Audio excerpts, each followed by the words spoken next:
After a life-altering accident, quitting her dream job in her prime, and bouncing back from depression, Jana Shelfer discovered that true freedom doesn't come from fitting in.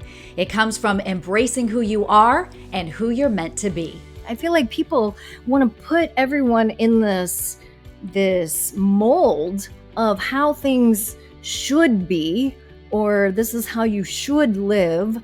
And I think my soul is saying, you know what? You're unique. Just be you. Like, let's live the way you want to live. Jana's story is a testament to how we can all learn to see possibilities where we once saw limitations. That's on Reinvention at Any Age. How did you end up in this kind of situation? And that changed the whole trajectory of your life. This is my light, and I'm going to let it shine. Even if it's uncomfortable, if the change is for the better, it's worth it. Don't be scared. Prepare. Reinvention is possible. Go make it happen for you today. Thanks for joining me on this episode of Reinvention at Any Age. I'm Amy Sweezy, and I am passionate about helping you navigate through your reinvention. My guest today was a promising gymnast in her teenage years, but her dreams were suddenly stripped away when at just 16 years old, a car accident left her paralyzed from the chest down. Jana Shelfer had to relearn how to live life in a wheelchair. But what could have broken her instead built a fierce resilience and a powerful sense of purpose. Jana went on to be a 3-time Paralympian, a gold and bronze medalist, a trailblazing entrepreneur, a certified life coach, and for years, the beloved radio personality in the Orlando area known as Jana Banana. Today, she co-owns Living Lucky, a self-development company founded with her husband, Jason. They provide mindset training for corporate clients, individual coaching, and small group workshops to inspire people to rise above their setbacks and rewrite their stories. But Jana's journey hasn't been all podiums and public praise. After leaving her high-profile radio job, Jana faced a whole new kind of struggle: loss of identity, depression, and the challenges of reinventing herself from the inside out. Today, we're diving into the raw, real moments of Jana's life, from the accident that changed everything to the inner work that brought her back to joy, purpose, and gratitude. This is the story of a woman who was knocked down literally and figuratively, but chose to rise stronger and more intentional than ever. Please welcome Jana Shelfer to the podcast. Hi, Jana. Hello. Thanks for having me. Thank you for being here. I have known you. I like my story from your perspective. You can Sounds introduce me all the time, even in my daily life. Just introduce me as I come out in the morning. You have so many amazing things to share. I am so excited to have you here. I mean, we've known each other for more than 20 years because we both worked in Orlando media. You were in radio, I was in TV. And also, you were my inspiration because I saw you do your TEDx talk live and in person. And then that was what inspired me to do a TEDx talk the next year. We inspire each other, Amy. That's how it works, right? I like to think that. Yes. So first of all, obviously, you have a smile on your face. And I know when people see you in person, they see you on this podcast, the first thing they're going to say is, wow, she's so happy, so peppy, loving life. But of course, as is the case with most people, there's always a lot more to our stories than what everybody sees on the surface. So I just want to start at the beginning. First of all, can you just give us a brief little synopsis of life growing up in Kansas, your love of sports, and of course, that fateful car accident that changed your life forever? I had a really great childhood. I look back and I think, gosh, it was almost a fairy tale, really. I grew up in a small town. We could go out, we could play, ride bikes. The neighbors all knew our business before we did. I often say, internet is slow there, but rumors are fast. Like they knew who was going to ask you to prom before you did. And I loved growing up there. I felt like it was safe. It was fun. I got to try a lot of new things. On my last day of my freshman year of high school, I was having a great year. I was the baton twirler in my school. I was involved in a lot of sports. Our basketball team had gone to state that year. I was starting to date.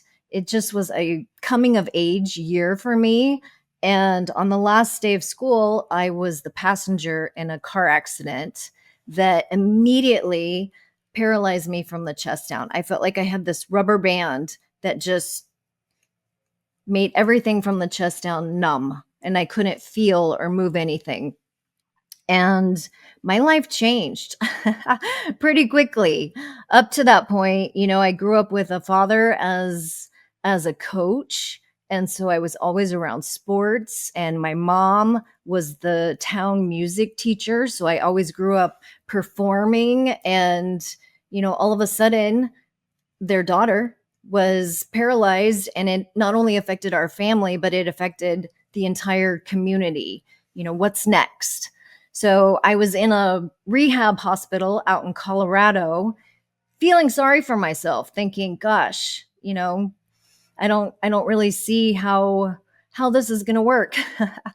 And it turned out like the second or third day of being at that rehab hospital, after spending weeks in intensive care and having surgery on my back, I was waiting for my physical therapist, and a fellow patient happened to be waiting in the lobby.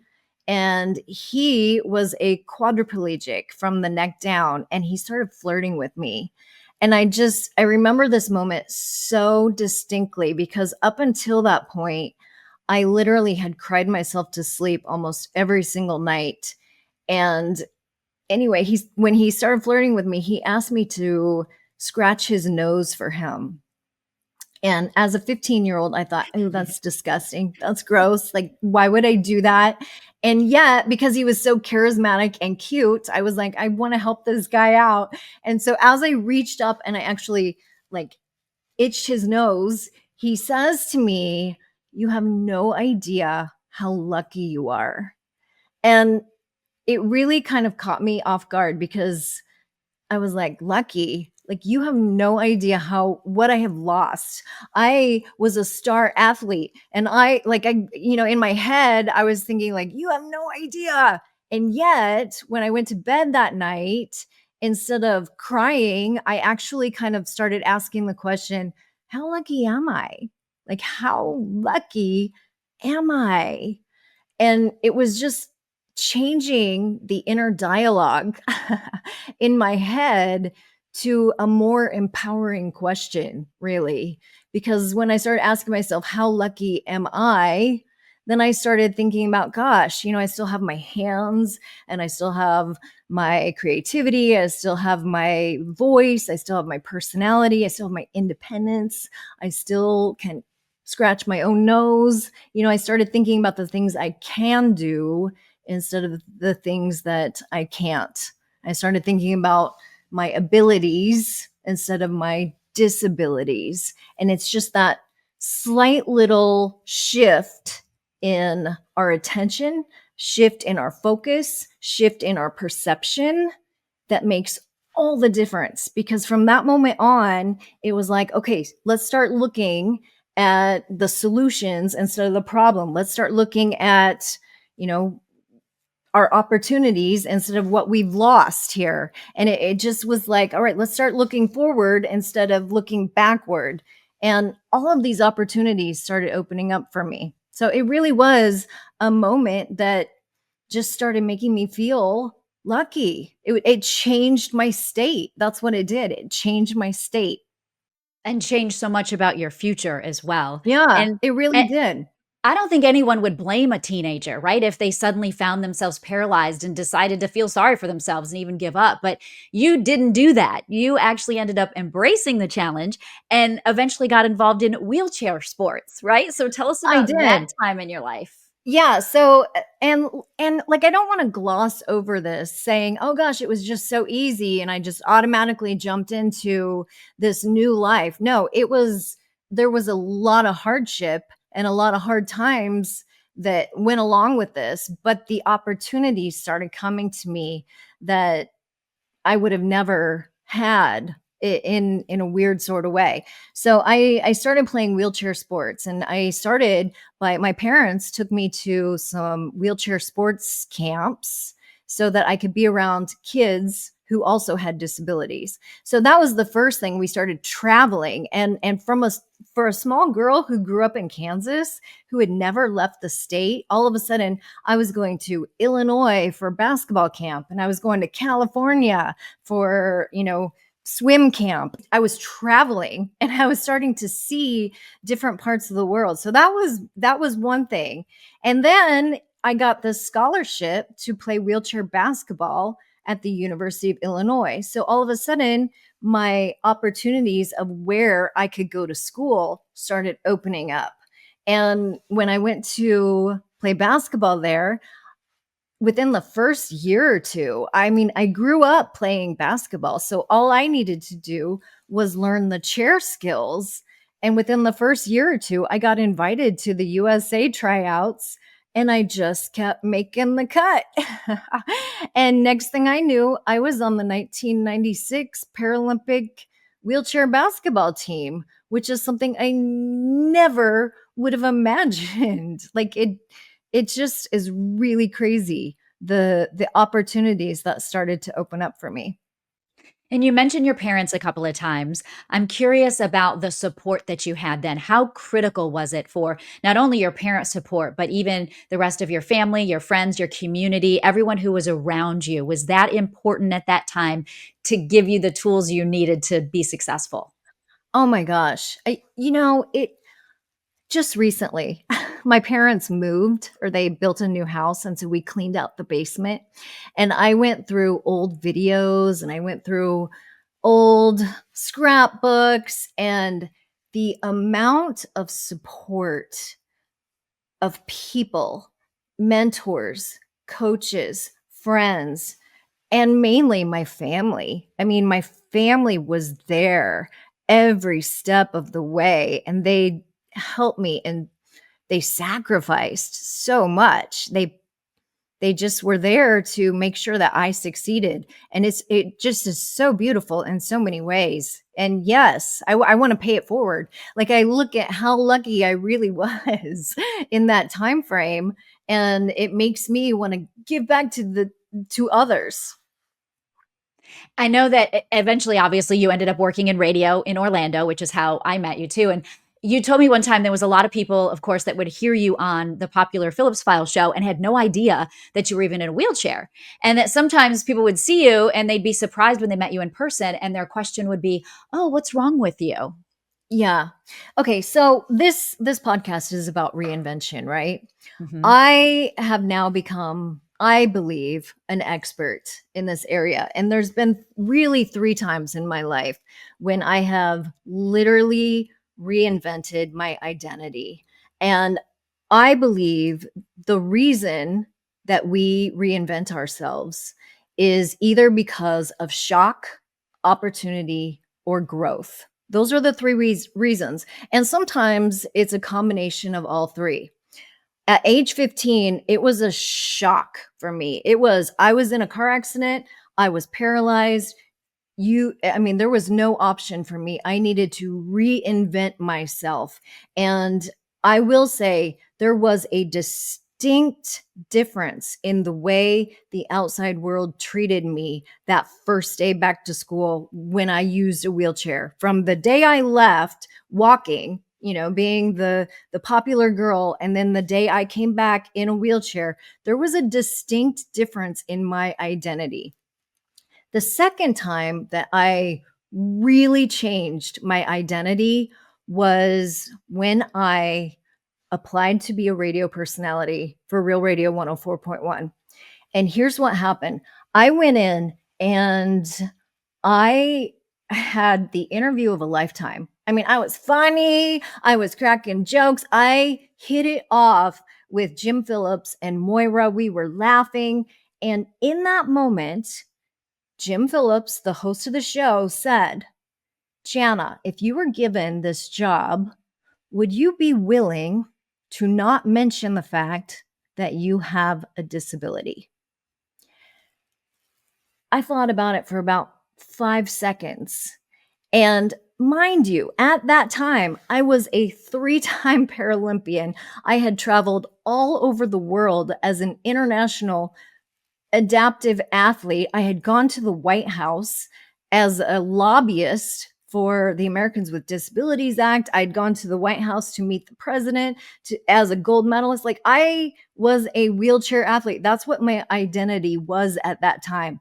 And when he asked me that question, it took me about 5 seconds to say, oh my gosh, yes, I would be so honored. And I think this would be the opportunity of, I mean, this is like manna from heaven, to have the opportunity to have a job where people don't see my disability. In fact, I've been saying the prayer since I've been 5 years old that I want people to see me for me and not my disability. And all of a sudden you're giving me this opportunity.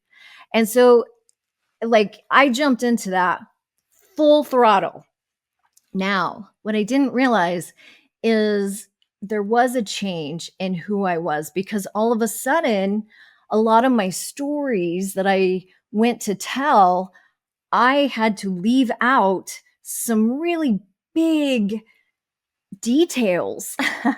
Like when I would say, hey, we're going skydiving, and I would have to leave out the fact that I had to climb up the steps on my butt, and in order to, be strapped to the tandem master, there was like 3 people lifting me. And like, there were a lot of details that I was leaving out in those stories. And so what I realized is radio is theater of the mind, and people in their cars, they are hearing these stories and they are building this perception of who they think I am and what they think I am.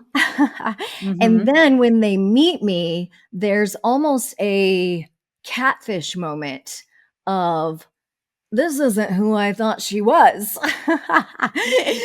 Do you know what I'm saying? I Uh-huh. mean, I'm talking about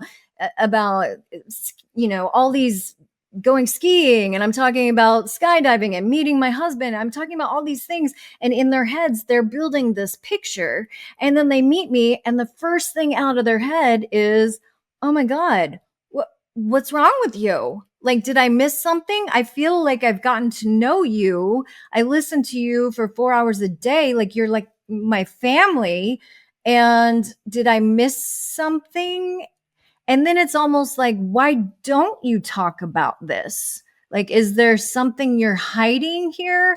Like, it almost became this elephant in the room, if I do say so. Do you know what I'm saying? Mhm. And it almost felt like, for being on a station called Real Radio, I didn't feel like I was being completely and 100% real.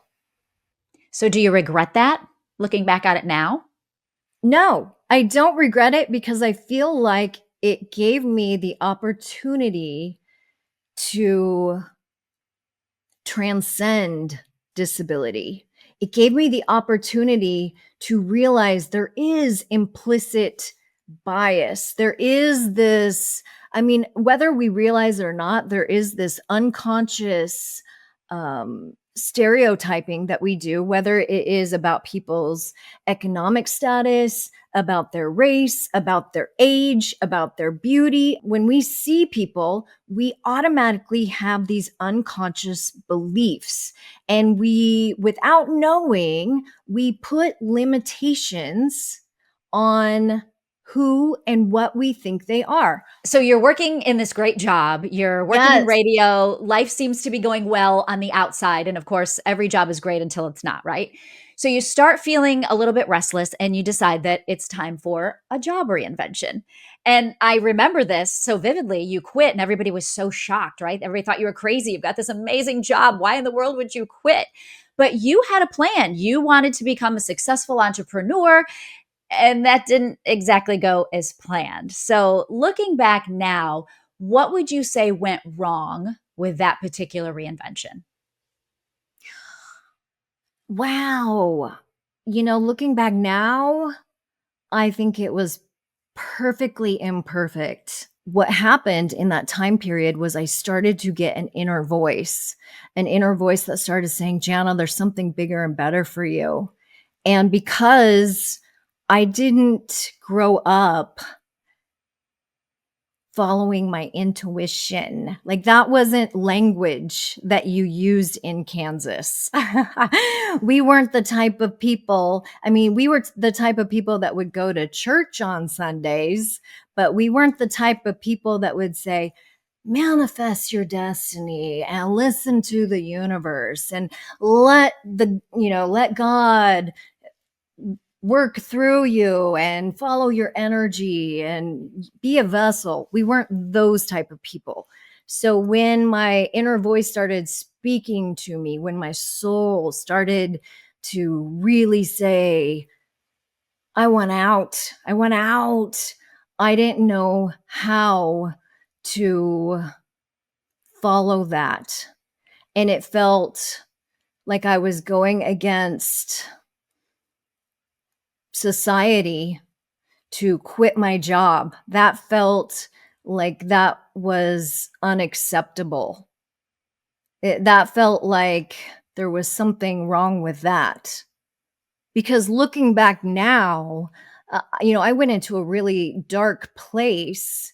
And now I realize what was happening to me was I was going through a metamorphosis. I didn't believe in myself, and my soul was speaking to me. I just didn't know how to listen. I remember you telling me that at one point people would ask you, "Hey, come out, let's go get drinks, let's go to dinner." And you didn't even want to be around people because you were too embarrassed to tell them, "Oh, the job's not," you didn't want to hear the questions. Well, what are you doing now? And what's your job? Because you didn't feel like you had an answer for them. I didn't. In fact, do you know what I started doing during that time? I started asking kids. I started asking kids. I started volunteering at church as a greeter, and they put me at the kids' door. And so when kids would come in, they put me at the kids' door because I'm kids' height. And when kids would come in, I would say, "So what do you do for a job?" And they would look at me like, "Are you crazy? I'm too young to have a job." Or they would say, "My job is to love my brother," or "My job is to pet my dog," or "My job is to get good grades," or "My job is to be nice to people." And I would write down their answers word for word. And then when I started to go to a party and people would say, "Jana, so what do you do for a job?" I would say, I'm too young to have a job," or "My job is to be nice," or "My job is to ask you." Do you know what I'm saying? Like I would literally take what the kids would say, and then I would literally use those exact same answers, and the looks on people's faces were just insane and crazy. And yet at the same time, I got a little giggle out of that, and it was like my own little personal joke for myself. And I was like, that's good enough. Like, as long as I can make myself laugh, it's all good.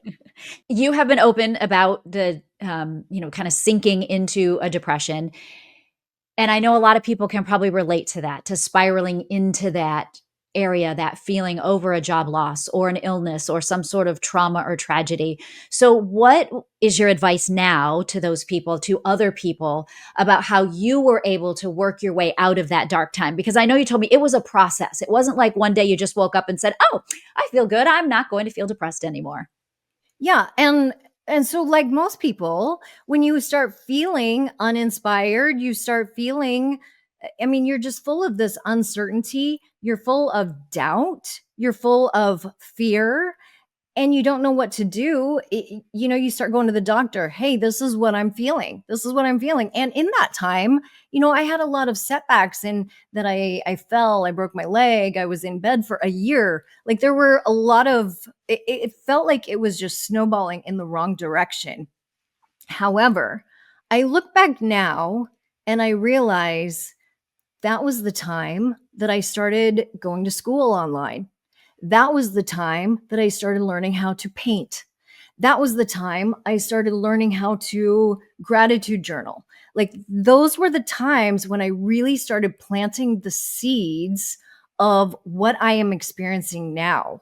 So when you are going through that time of uncertainty, because that's part of reinvention, that's part of transformation. There is that phase one where you go through it's almost like the stages of grief, right? You Mhm. go through the denial and then the anger and then the depression and the bargaining and then finally the acceptance. And as you're going through that, you're like, I don't understand what's happening to me. And if you don't have a coach or a mentor or somebody who says, this is normal, this is the process, just stick with it, keep going. The only way through the fire is to walk through the fire and use that time to be productive. And like I said, for me, I started literally putting my emotions out on paper. I started in fact, I brought one of my journals because like this is when I started really learning how to paint and how to gratitude journal. And this, I look back now, these are my most prized possessions. I started learning how to like literally transmute emotions and use some of those despair feelings and turn them into beautiful things. So I think just when you're going through it, it seems like, oh my gosh. And every doctor you go to will say, oh, you're depressed, you're depressed, you're depressed. And I am in no way, I never want to, um, minimize mental health, emotional health, physical health, because I am a proponent for, I want everyone to go to their doctors and make sure you take care of yourself first. I also want people to know that it is part of the process of it's almost like sloughing off the old and letting letting the new growth come in. It's like the death and the rebirth almost. It's tilling the soil if I put it into Kansas farming terms. You know what I'm saying? Like it's Uh-huh. the circle of life, really.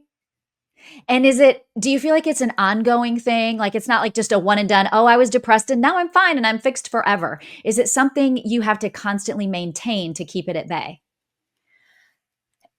Yeah, I mean, so I think there's seasons, and for me, it really has come down to listening to my inner self and listening to my soul and really learning how to communicate with me and putting external society out here and saying, you know what?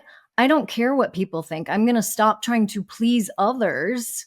And I am going to listen to what Jana wants and what Jana needs. And if she wants to spend the day dancing, then let's go do that. There's no rules that say I need to have a job where I go sit in a cubicle. In my life, there was a belief where you grow up, you get an education, you go to college, you get a good job, you get married, you fall in love, you live happily ever after. That's what life is. Nobody said, you know what, you may get a job and then you can get seven others, and you know what, you may not make money at all of them. Maybe you make money because you invested in something over here that nobody else has heard of, and it like that's your bread and butter, which gives you freedom to do all these other things over here. And like we live differently, so let's start thinking differently. I feel like people want to put everyone in this mold of how things should be, or this is how you should live. And I think my soul is saying, you know what, you're unique. Just be you. Like let's live the way you want to live. We have one life, right? Absolutely. And I know that it's been a process. I feel like I've had a front row seat to sort of some of the trial and error that, you and Jason, he quit his job too, your husband, and you guys have been trying lots of things with your business. You've got a podcast, you speak all over the world.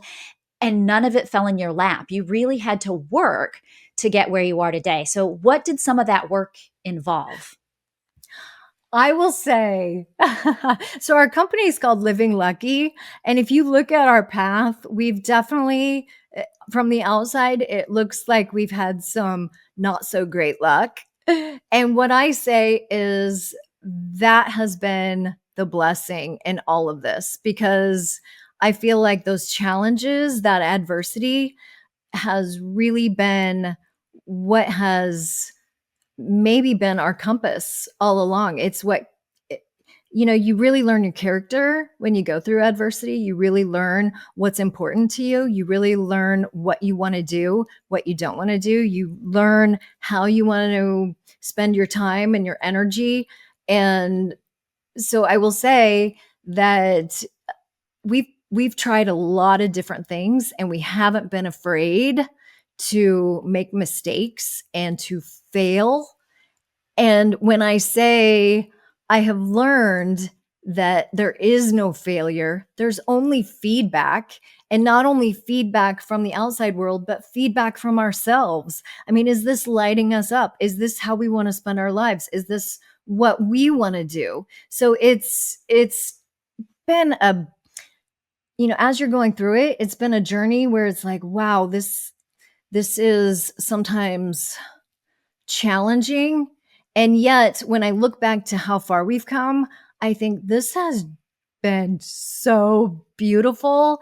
And I am so grateful that I had the courage to jump off that cliff and grow my wings on the way down. I didn't really have a plan. I just followed my gut intuition, and I have learned to trust it as I have gone along the way. And it never lets me down. It never lets me down. Sometimes it feels like, okay, it's starting to let me down. And then if I just keep trusting it and go all in, it always finds a way to pull through. So yeah, it's been a beautiful, beautiful journey. And I'm just so grateful. So, if anyone listening to this, if you have any inclination to go through any transformation, transition, reinvention, I say go for it. Go for it, because, I think the worst thing in life is to get to the end of life and say, oh, I wish I could have, or, I could have been a contender. Go for it. Do it. I know not only do you have the coaching and speaking business, obviously drawing from your media background, but you have done so many other things. You've hinted about the art that you've done and all the painting, but I know you also entered a dance competition. You walked underwater. I'm seeing videos of you water skiing from years ago and then also more recently. So there's all these extraordinary challenges for someone who's not in a wheelchair. I find these as very brave and very challenging sorts of experiences. So, you know, what's your inspiration? I kind of feel like we are paving our own way, more so than the speaking and the podcast, because again, I feel like people, often think that's our business. I have realized that our business is, we've teamed up with Fred Astaire, and we are working with them to adapt all of the ballroom dances to people in wheelchairs. So that has been a huge project that I am so proud of. We have teamed up with the Shepherd Center in Atlanta, and we are helping people with disabilities get out on water skis.